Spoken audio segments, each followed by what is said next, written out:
my first, but we'll go ahead and take a roll call. We'll start with Principal Munns. And what I'll do, you guys can either give me thumbs up in cameras, or let me think of a neat way to do this here. And I lost my grid here real quick. So I can't see you all. Okay, so I'll just, if you'd unmute yourself and just say here, that'd be great, because then we know I can hear you when we need to. So Chris Munns is here, myself. Mary Kay Hagerty is not. Tom Pekarski. Here. Okay, great. Chris Schumer. Here. Okay, awesome. Christina Tassone. Here. Okay, Don Zielinski. Present. Awesome. Angie. She's here. She's on the phone. She's okay. on. Okay. Oh, sorry. I hit the wrong button here. Okay, cool. Liz Piper, I don't see. And then Vicky Curzillo, I don't see as well. But Laura, I see you, correct? Are you here? Here. Yes. Okay. And then Mary McKenna. Here. And then I can see Bob down there too as a guest. Mr. Kennedy and Mrs. Court, we've got you guys too. So awesome, awesome, awesome. You know what? I actually did not hear my name on the list. Oh, I'm sorry. That's Caitlin, okay, I'm so sorry. No worries. Okay. So Katie Yes. has, replace Vicky Curzillo. Okay. Okay. For the rest of this year? Correct. Okay. And do you go by Katie? Yes. Yes, I do. Okay. Okay. I want to do it right. No, I just see Caitlin on there. I'll respond to either. No worries. Okay. First item on the agenda is the approval of the agenda. And I assume everybody got a copy of it. I heard from Christina Tassone to add one item of business under new business, which is the a discussion around the gradual reentry of school. So we'll add that as item number B under new business. We'll have A is the digital communications and B will be this gradual reentry. Anybody else interested in making any modifications to the agenda? If not, I'll take a motion and a second. Hey, Elaine, this is Yep. I've got it. I've got the principal's report for September 2020. Did you send a separate agenda, or is that what you got? I did. I did not. It came through on the newsletter.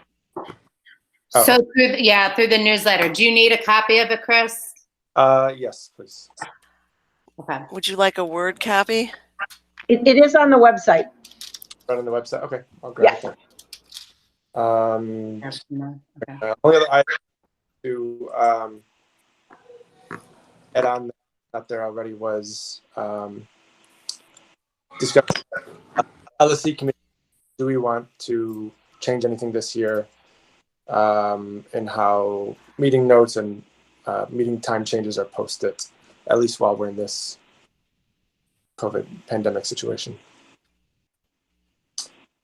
Right. So Chris is referring to an email that he sent, and it was in regards to making sure that we are communicating all of our LSC minutes. So what we are doing, or what's been somewhat consistent, and so I'll fix what we need to do for moving forward.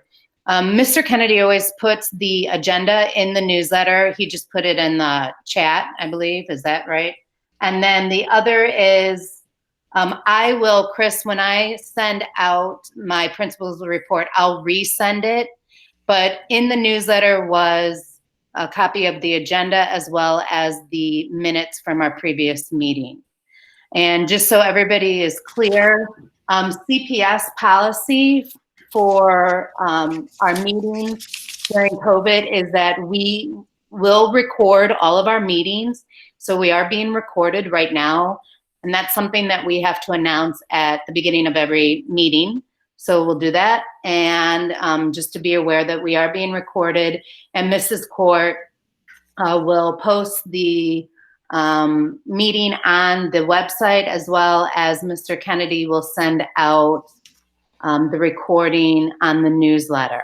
So we no longer, the biggest change is, which should make everybody happy, is we no longer have to wait a full month in order for the minutes to be approved and in order for us to communicate what was discussed. So what we do is, moving forward, we will always post them as draft minutes, and then you approve the minutes at the next meeting. So then they become final minutes, if that makes sense. Okay. Yep. And one of the other things Chris Schumer brought up is, should we reach out in social media?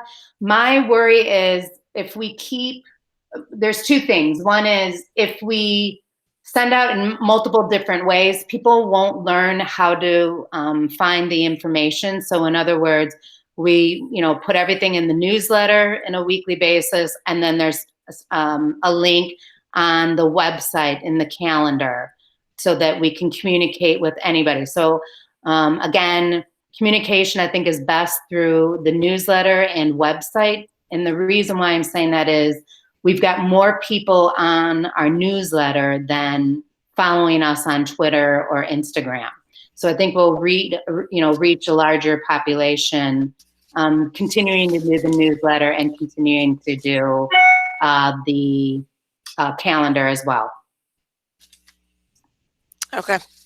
Is that okay, Chris Schumer? Yeah, I do see on the website there, that's great. We posted the agenda, and I see it on Twitter now. And we do have this as new business on the agenda. So if you guys want to talk about it, great. I have no problem. Yeah. Thanks. Later on in the meeting to just touch on, I want to hear if other parent reps are hearing feedback from the parents they know, if we want to change anything. But I already see some great improvements here, but I would like to just touch on it a little further. Okay. Yeah. All right. Next is approval, speaking of minutes, approval of minutes from our previous meeting, which was July 13th. Those were distributed. And if, actually, let me go back. Did I get a motion and a second to approve the agenda? Motioned. All right. Seconded. Okay, awesome. Just to be formal there. We'll do the same thing for the previous meeting minute notes on July 13th. I think you guys all got copies of those. Thanks again, Chris, for doing those. And if anybody needs to make any edits or amendments, let's hear those. Otherwise, we'll do a motion and a second for that as well.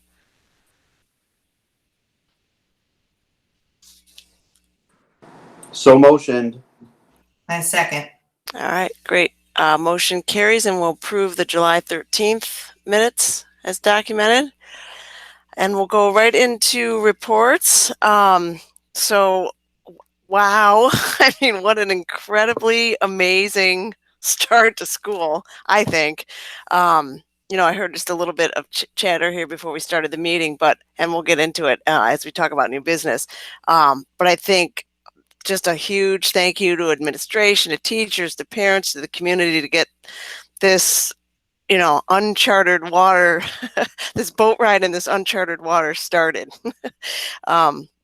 So thanks to everybody, for doing that. This LSC too. Thanks to the board for, being resilient and flexible and making these meetings, and all of us figuring out how to do it on Zoom.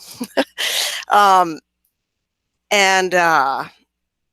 think kind of the only other, not to blow over this, but awesome job too on the capital initiatives. We'll talk about those a little bit here in some reports. But I just think that's amazing that all that hard work, determination, and showing up time and time again. I want to give an extra special thanks to Christina Tassoni for, being the fuel there and the spearheader, keeping us all going. Not to say that everybody's involvement wasn't important, but I just a little extra kudos to you for keeping us organized and keeping that initiative going. It paid off literally, and let's hope for a really great annex to come out of this. And then I think that's just about it. I'm going to pass it off to Principal Munzen if you want to go through your principal's report.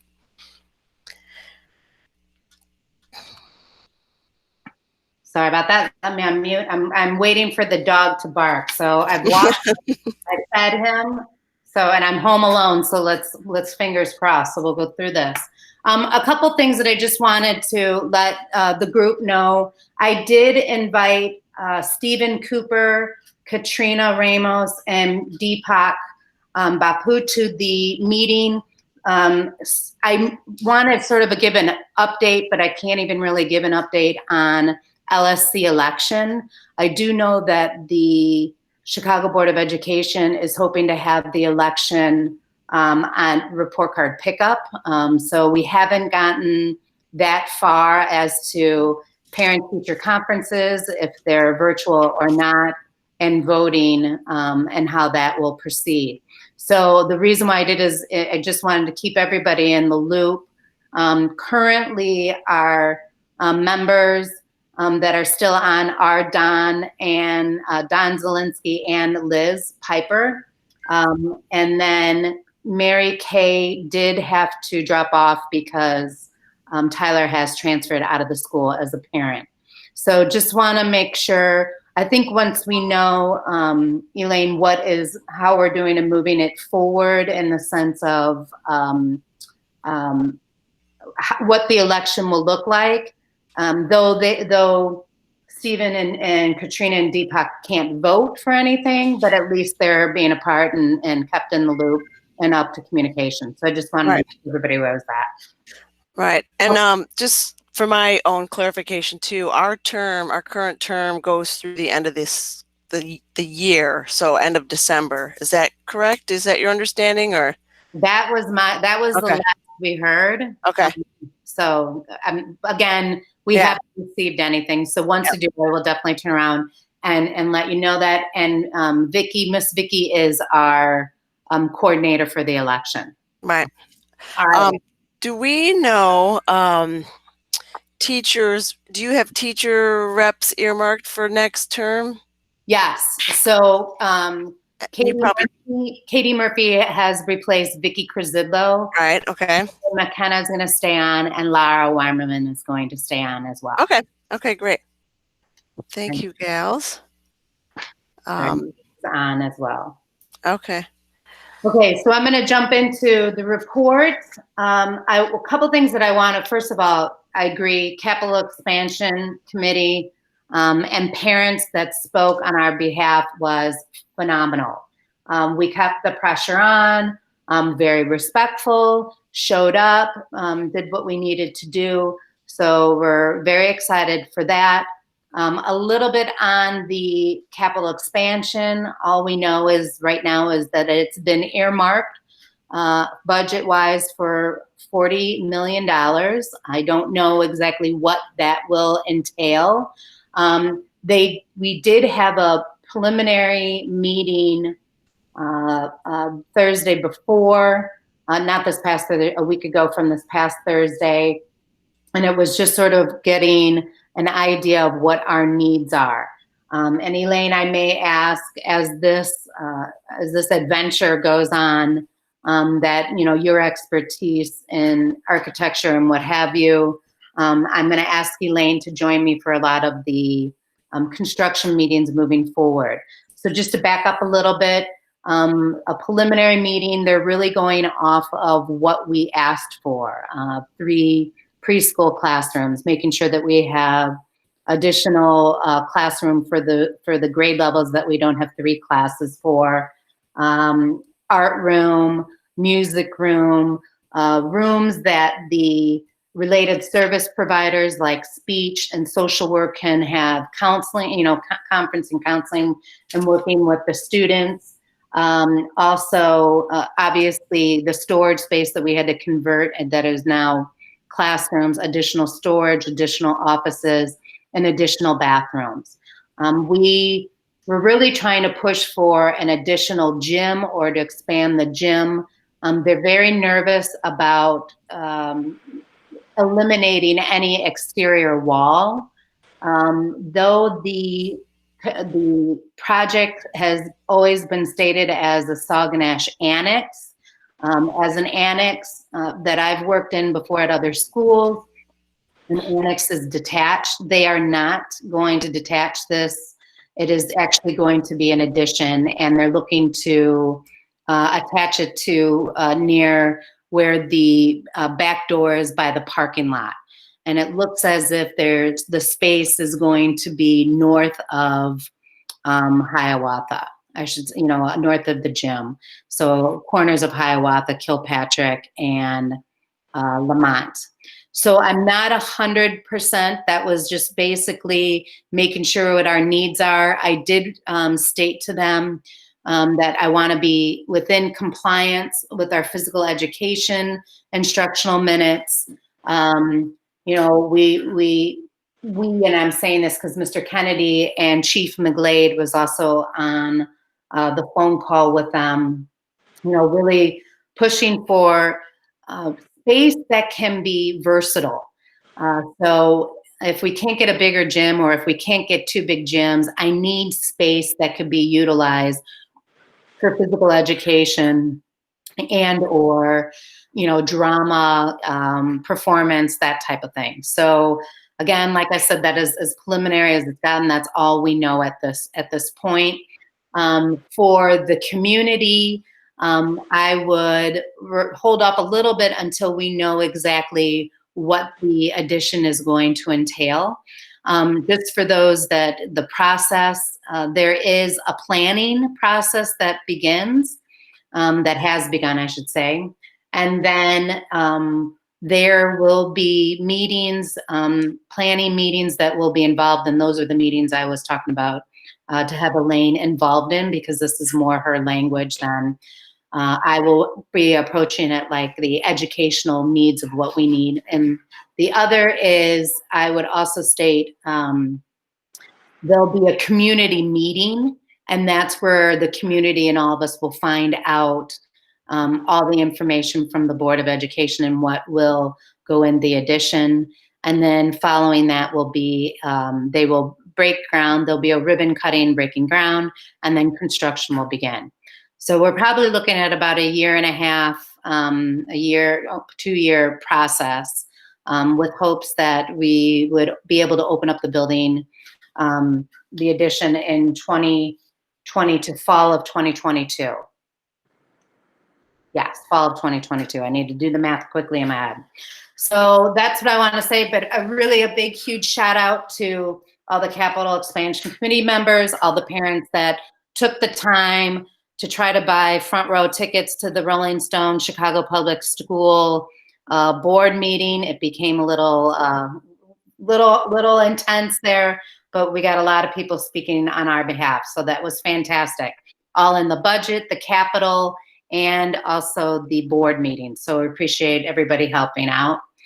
Another quick shout out I want to give is to all the people that worked, all the staff members that worked so hard for Organization Day.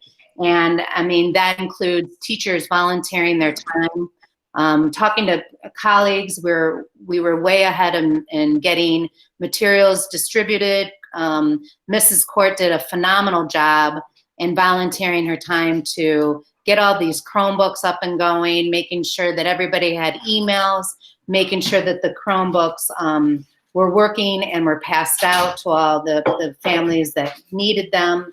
So a big shout out to their teachers coming in, volunteering their time, getting all the books and materials together, all of this happening before school even started. So this was all on their time, and I want to make sure that they have a good big shout out. And of course, my right hand, Mr. Kennedy, did a phenomenal job, not only with communication, but helping get all the materials organized for Organization Day. So thank you. That really contributed to a huge beginning, and then it allowed for us as a staff that week before Labor Day to focus on professional development, the mandatory safe schools, COVID training that we needed, all of the Google Suite components that go along with it. A lot of training would happen. So again, a big shout out to everybody there. So I appreciate it. As a side note for Organization Day, usually I give this report on for student fee. If you recall, we asked for and haven't for years now raised the cost of the fee, the amount I should say, but we did make a decision. I did make a decision that if there were families with more than 2 siblings, more than 2 children at the school, that we would cap it at 400 as opposed to what we've done in the past years, there's 600. And that really honestly was about maybe less than a dozen families, anywhere from 5 to 10. Ms. Vicki is still working on collecting the percentage of families that have participated. I would say it's along the lines of what we have gotten in the past, which is phenomenal under the circumstances. Thus far, we've collected $73,960 in student fees.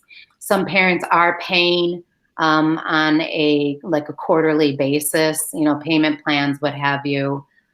Something that I think the budget committee needs to keep in the back of their mind is the amount of what we call assisted, I forgot what it's called, I'm losing the acronym.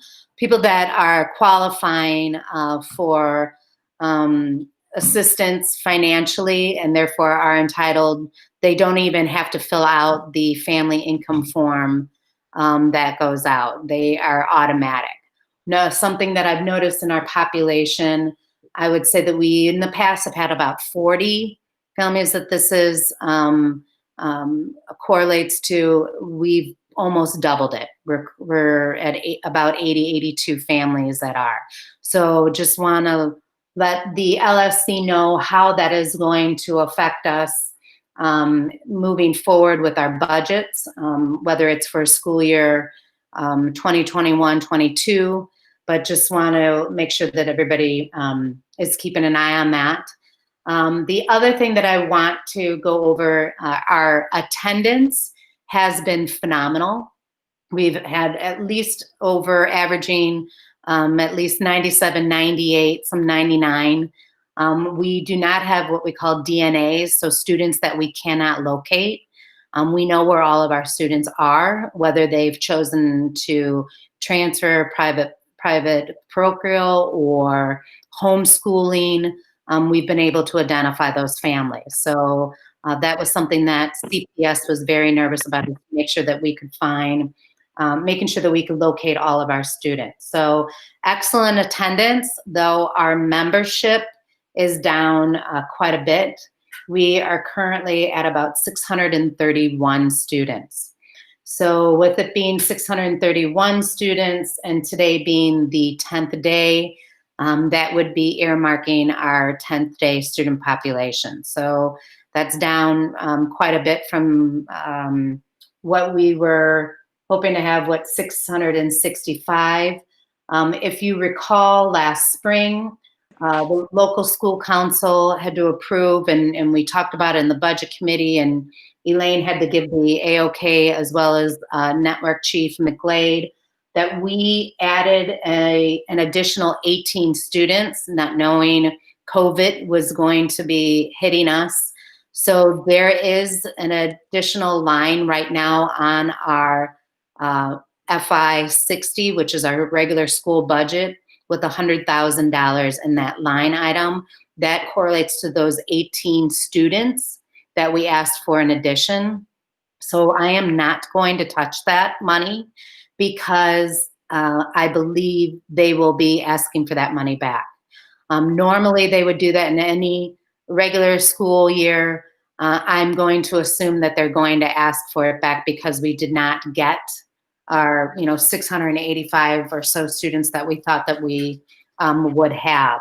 So what we don't know right now is we don't know how our membership number of 631, if they're going to hold schools harmless, which means that we would stay flat at the budget that we originally received with 665 students.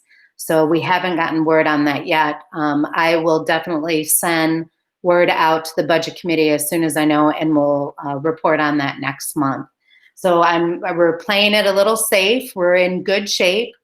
Even for those that were in attendance at the PTO meeting. Financially, again, we're in good shape, but I think this is a year to be conservative, not knowing what we have in front of us and moving forward. Also, last thing here, speaking of the PTO, I want to give a huge shout out and thank them that they did agree to giving money to pay for the True Touch screens. So we just received 8 screens that were installed actually on Thursday, this past week. And the teachers that are reporting on campus are utilizing the screens to support with remote instruction. Couple things, couple variety of ways of being using it, which is nice. We had to originally start off with 2 laptops trying to teach, so I could watch my classroom here and then go in present mode on here. Now the teachers are in present mode with their laptop in front of them, so they can see exactly what they need to teach and how to teach. And then the students are on the True Touch screen, which is much larger. So I know that the teachers can talk about that if want to say how it's been helpful. I don't know, Mary, if you want to, not putting you on the spot, or Kate. No, it's awesome. It's great. I had my back to the True Touch at first because I couldn't figure out how to fully do it. And now last week I'm turned facing them. So to see them so much larger than the tiny little tile when I present, and then who to call on, who has their hand up, it's awesome. It's really great. So does that mean all of the classrooms have those True Touch now? We are short only 3 of them. And I plan on using some grant money, but that grant money does not become available for me to use until January, till the new year. It's the Illinois Empower Grant. So it's only 3 at this moment, Katrina. Okay, great. Thanks. So to just to let everybody know, I would say about 50% of staff is on campus with us from 8 to 3 every day. And I would say there's even early birds there at 6:37. So those that are not we're able to utilize their classrooms. So everybody that needs to teach using the True Touch or wants to have been able to. Yeah. And then one last thing, I just want to make sure I'm not going to go through a lot of detailed stuff that I know that is already on the newsletter. So it can be sort of redundant for our LSC meetings, but I do want to make sure everybody is aware we did update. Mr. Kennedy and Ms. Court have done a great job updating the website. We do have pictures of all the staff. If you click on us, you can get a little bio from us as well as contact information. We do have new staff members. Sarah Simone, though she's not new, she worked with us last year. She's in a new position taking over Jessica Berry's maternity leave, as well as Lauren Murphy is in 5th and 6th grade. She has taken over Jessie Hadfield's maternity leave. And then we have, of course, in addition, Mary McKenna, who moved from kindergarten to 4th grade. Johnny Gustafson, who's been with us for years, has been in 4th grade as well. And then Michelle D'Amico is completely new to our school and has been awesome and in the building. And like I said, the third and fourth grade team, we've expanded, if people recall, from 2 classrooms per grade level to 3. So that's Is that where Michelle D'Amico is in 3rd and 4th? correct. Yes. Okay. So just want to make sure everybody's aware of that, and a big shout out to Mr. Kennedy and Ms. Court for helping with all things technology, communication. Otherwise, it's a team effort for sure. So thank you. Any questions on the principal's report? Chris, how does it work if school goes back to in-person and people want to re-enroll? They're able to do that, right? Yes. So once we go hybrid, and a lot of families that we did kind of lose to like a tutoring, homeschooling scenario, yes, they do. They just need to let us know that they want to come back. They've also have had conversations with me and Miss Vicky in the office of saying once the board does go hybrid, that they can absolutely come on back. And anybody, obviously, just so everybody knows, in the public school system, once you move into our neighborhood or live within our neighborhood, you can always transfer. It does not have to be at the beginning or a semester or a quarter. It's a cleaner, obviously, transition, but you can always just transfer in at any day. And then, do you believe CPS is taking that into account when looking at the budget? I think they will. I think they, they haven't given us any notification.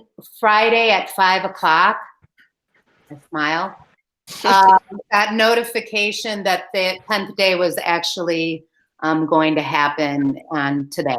So I will also let you know in our network meeting on Thursday, I believe it was, Thursday morning, Friday morning, I apologize. The network 1 is down over 1,000 students. So that's just in network 1, the 44 schools in network 1. So I think, I'm hoping that they may take another look, a snapshot at the membership once we go hybrid, and they can see that more families possibly want to join the school or join back or come back. Okay, that's helpful and important as you figure out finances. It's going to be a challenge, but we are pushing for it. It's just, it's unprecedented, obviously. Right. Okay, thank you. And the only thing I also want to add, it's down throughout the entire city. School system. So, yeah. So whether you're, south side, west side, north side, we're all in different circumstances, but there's a reason why, everybody has a reason why that our numbers are down. Yeah. And I mean, I know that CPS did see people go private, right, because of in-person learning, but also the private schools lost some people to homeschooling. So it is just widespread across schools. So. Correct. Okay. Any other questions? Chris, circling back on that construction, I think you need to at least ask to add more on-site parking as well, as one of your needs. I think it seems like that the site's underparked, and that you're taking up street space, too much street space with your employees. I wonder how that's going to go though with, because aren't they going to use part of the parking? Are they going to use part of the parking area, or we don't know that yet? It didn't sound like that. They were trying to add, the place that they were trying to add, I wanted to remind them that that's where our dumpsters are, with that little driveway, that, they had a space there. Tom, if they were going to add spaces. They were going to try to add 2 more towards the end by the gate, and maybe 2 more towards like outside my office or outside Carlos where the dumpsters are. Unfortunately, Tom, in the 20 years that I've been there, the parking lot has never been big enough for the amount of employees that work there. I do know that we've talked to neighbors. I don't think it's as much concern about the parking. I call it the Triangle House, you guys. It's that white house, Lamont, Keating, Hiawatha. Yeah. But I do know a lot of the teachers do park there, and a lot of teachers park east of Kilpatrick on Hiawatha and either down on Kilpatrick. So that becomes tough, where it's going to be a struggle, and going through this previously with the addition in 2011, you know, they're going to need a place, and Elaine, correct me if I'm wrong, to be able to stage the equipment. I'm assuming they're going to be staging the equipment on the parking lot, but maybe I'm wrong. And then the other is parking doesn't, when I've talked to the neighbors, and I'll go around door to door again once we get to that point, and usually the contractor and I have walked from door to door, introducing ourselves, giving contact information. Streets and Sanitation has worked with me to make sure that the streets are, you know, there's not clay or mud all over and making a mess. So it's a team effort. More my concern, Tom, is going to be once we're under construction and in school, in session, when parents want to come and pick their students up, especially when it comes to winter time, you know, and they are, you know, parked all around the building trying to pick up their kids all at once. So maybe we can think about staggering start and end times a little bit. You know, I don't know how really to solve it other than, you know, safety is going to be a huge, huge number one concern when it comes to construction. Yeah. Okay. So I will ask for more, but it didn't seem like they were going to add too many more spots, like maybe 4, which still would not suffice the amount of employees that come. You know, I in just thinking about it from my planning perspective, I would think we could put a ground floor parking almost enclosed with the other items that we're asking for above the ground floor, to three or make it a 3-story annex. But I don't know how $40 million is certainly a pretty good amount of money. Whether get that entirely or not, you know, I think there's a lot you can do with $40 million. Yeah. And we certainly have a lot of space to work with, both in the front yard of the school and that side yard of the school. We could go out either way. You said that they didn't want to break down any of the walls, or were they just looking to maintain one of the walls for appearance, for the fiction that it's not new construction but a rehab of what's going on of the existing. Elaine, do you want to jump in? Yeah, I mean, they'll go through an exercise of, I guess I want to back up. Let's get additional parking on the wish list, because the worst thing that happens is it doesn't come to fruition. But unless we ask for it, they won't entertain it. So to Tom, I think great point. We should ask for it.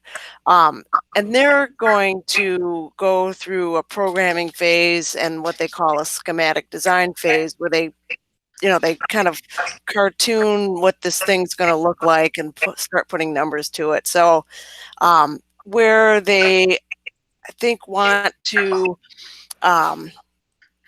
promote certain design ideals, I think we all know the budget's going to drive it, and they're going to make practical decisions about what it outweighs what and what, money should be spent on. So, I have faith in them that they'll do a great job of that. And if it comes down to, a classroom or a parking lot, they're going to be making the correct decision there, the priority for the students, without neglecting any of the concerns of the neighborhood. So they're going to try and,